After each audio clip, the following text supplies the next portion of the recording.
Hey there.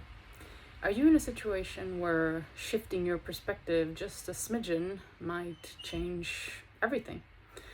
We can end up in life feeling like I can't have this, I don't have that. Maybe also a little bit of jealousy of other people who seem to have what we want.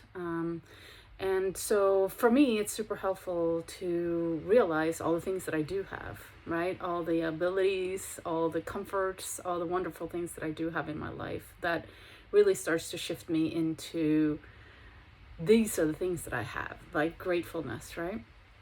And also that little shift. I was thinking about that because it's really windy here today. And I had this sort of thought that maybe the wind is actually helping us do that sometimes. You know, when we get too still, too stale, too set in our ways, the wind comes around and it changes things up. It brings more information, it brings newness, it brings, it even shakes the trees up.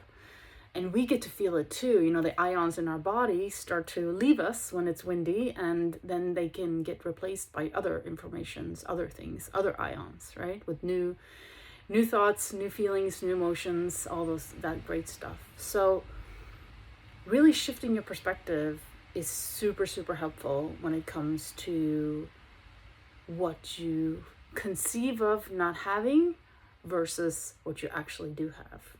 And as soon as you start to focus on what you do have and all the potential possibilities for what can happen when you replace those old ions that the wind is blowing away, the wind of change, the wind of new perception, into something completely new, and all the opportunities that lie in that. Even if you feel stale and stagnating now, there is beauty in that, because then there's a potential for things to change. You know, that stagnation is not going to stay for too long. There's always going to be something that changes it. So, small shift of perspective.